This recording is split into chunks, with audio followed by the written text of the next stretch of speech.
Hi, welcome to another episode of the Leader Feeder. Kirk and I are here again today, and today we're going to discuss how to assess change readiness in your organization.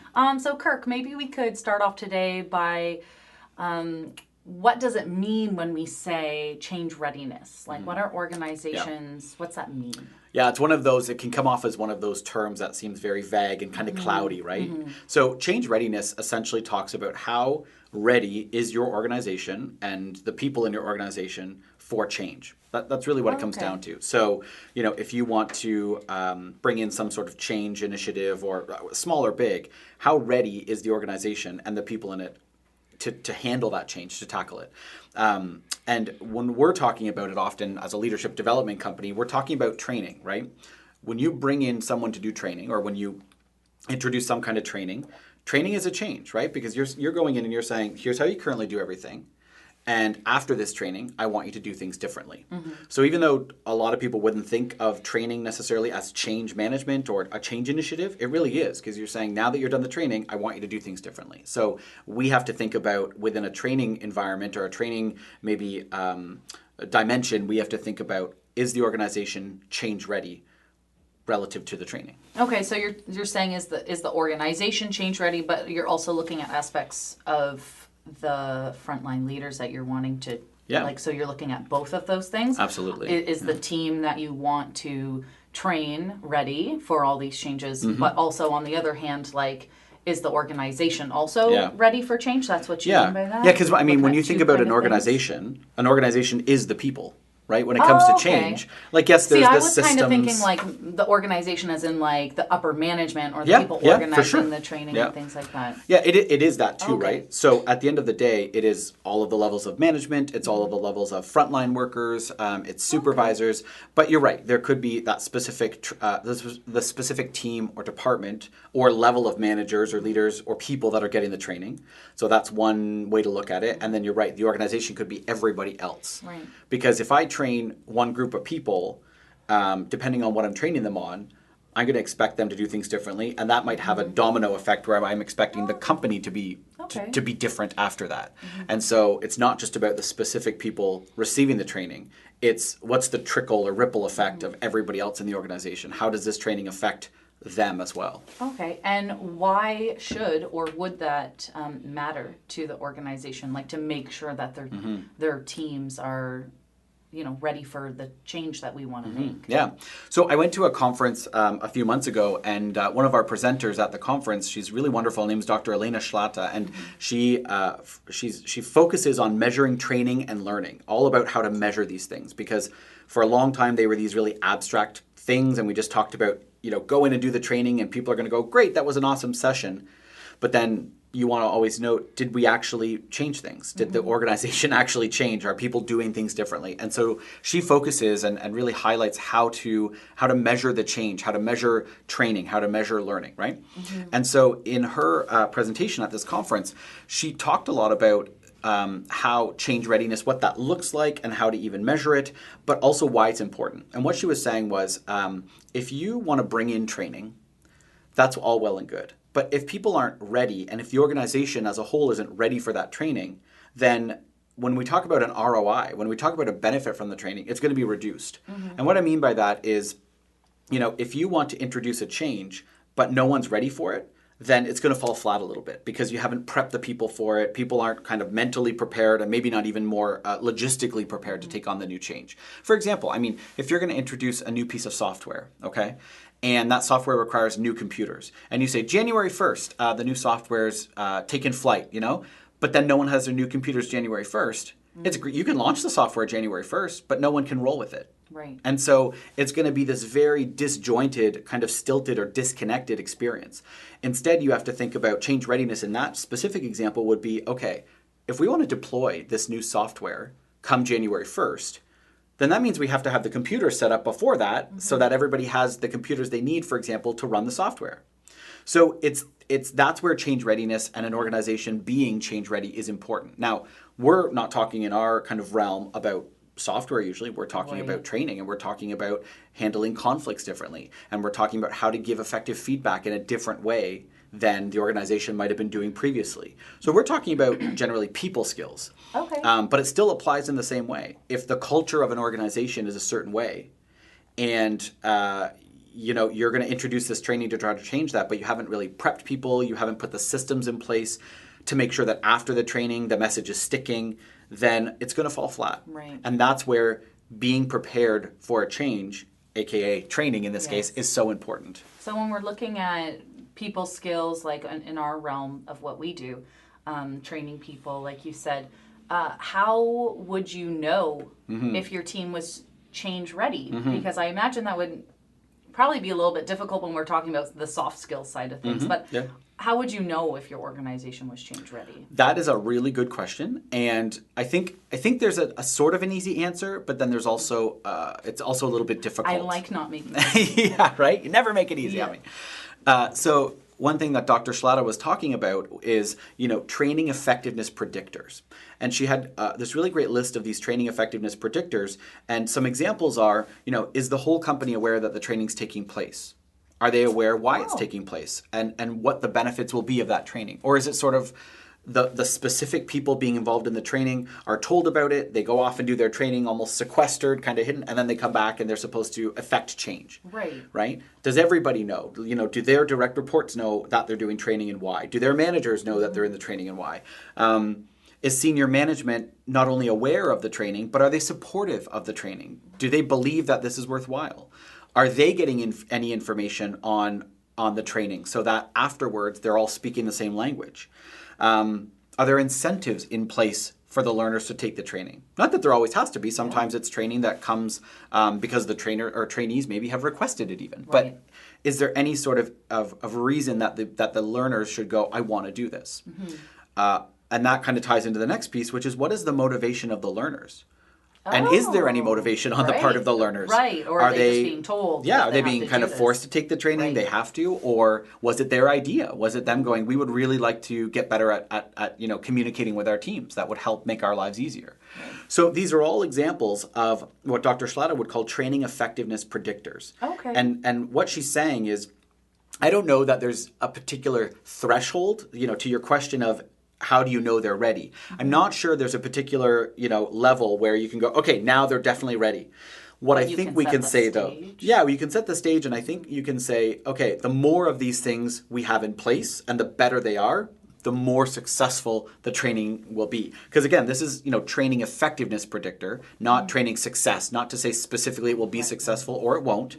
Any level of training is probably going to be successful or effective to a certain extent. But what we're saying here is the more of these factors, right, that you have in place and the better you have them in place, the more effective the training is likely to be. So you can bring in the best instructor with the best content ever, right? The best program, everybody comes out of it loving it. But if all of those other factors I just mentioned, the motivation of the learners before the training, whether or not the rest of the company and the employees are aware of the training and what the benefits are and whatnot, if some of those other factors are very low because you haven't paid attention to those or taken the time to think about those, then the training can still fall flat and you can still have very little effectiveness and very little ROI, even though you have this amazing training program that people come out going, that was great. And so to answer your question, in maybe a more direct way, how do you know whether it's ready? You don't technically, but what you would do is you look at some of these effectiveness predictors. So just to round them off again, you're looking at who is aware that the training is taking place, and are people aware of why it's taking place and what the benefits will be, not just to the people taking the training, but to the whole organization. Is senior management, and maybe even more levels than just that, but particularly senior management, are they supportive of the training? And are they on board in terms of maybe they've taken the training themselves?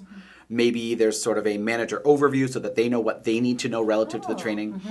And again, are there any incentives, or what's the motivation of the learner to take it? The more of those things that you take the time to put in place, and keep in mind there are other predictors as well. Those aren't the only ones, but those are just some solid examples, I think.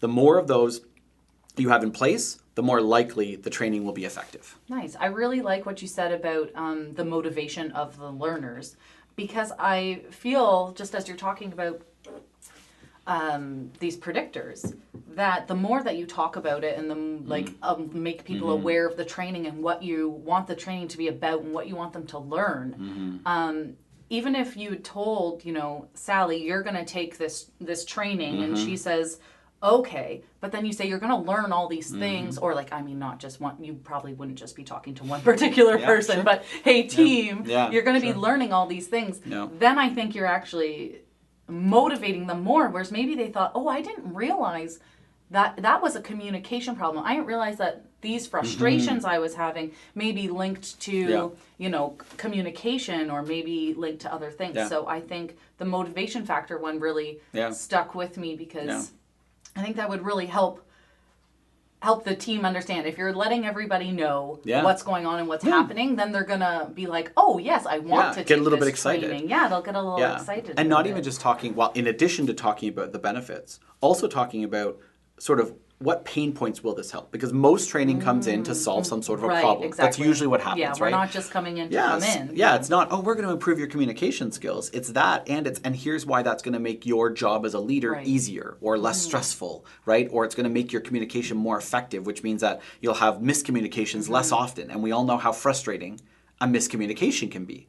So I think also reiterating or explaining not just the benefit, but what pain points a training program could solve is a helpful thing to get them more change ready. And we always like to say too that it could also not just only affect your work life, but your home life too, right? That's Some right. of our training if you're less stressed at home, or pardon me, if you're less stressed in the workplace, when you get home, you are, you take stress with you to work, and you bring stress home from work. That's just inevitable. I think that old idea of leave your emotional baggage out the door. Yeah, turn that light switch off. Yeah, turn the switch off. I think we know now that doesn't really happen. There's no switch that you just flick off and you just leave it all at the door. I mean, certainly you need to know how to keep it professional at the workplace, absolutely. But there's not this sort of, if you're extremely stressed about what's happening at work, you will bring some of that stress home with you, and that gets put on your family and friends and so on.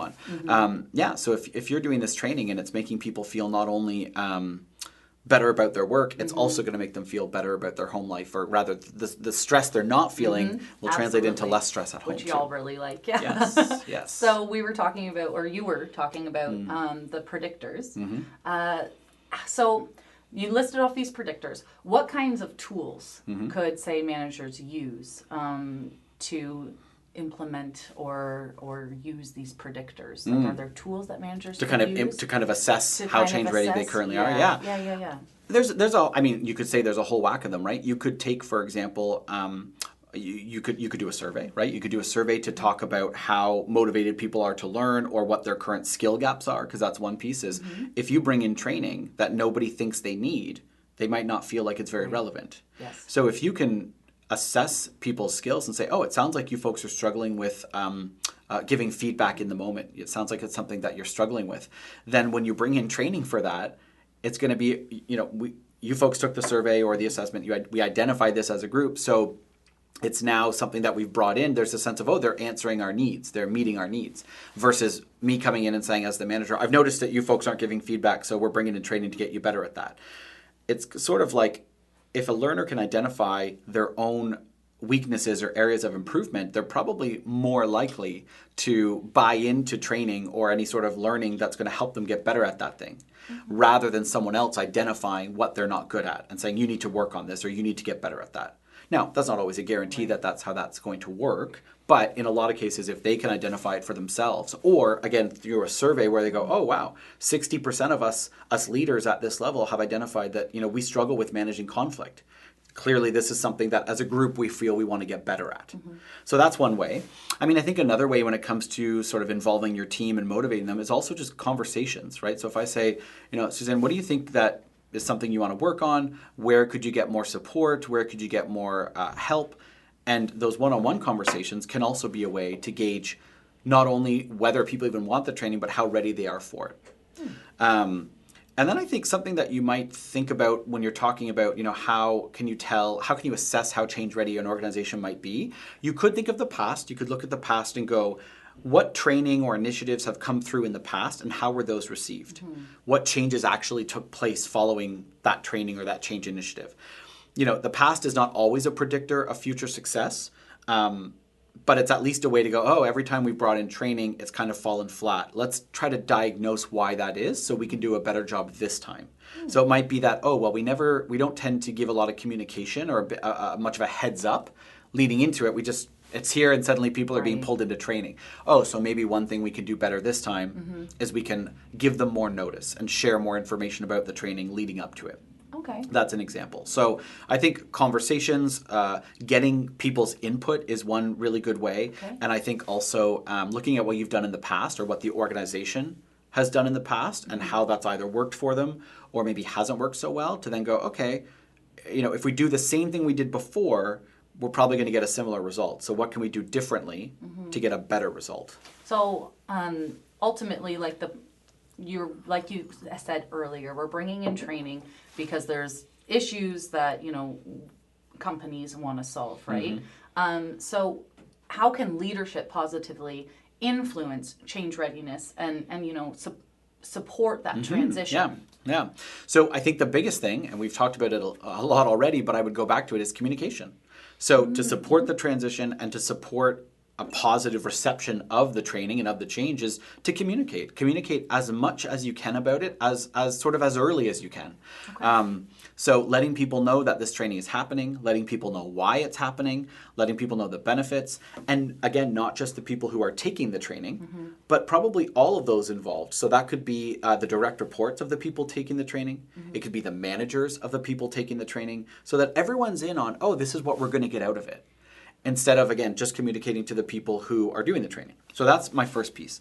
The next would be the support of the leaders, I think. So the leaders in the organization, and I don't just mean senior management, but the leaders of those taking the training, but also senior management, they need to be supportive of it. Because if someone takes a session or learns something and goes to their manager and says, hey, I did this training, I learned this, and their boss essentially tells them it's going to be the same, it always is, why would we bother changing?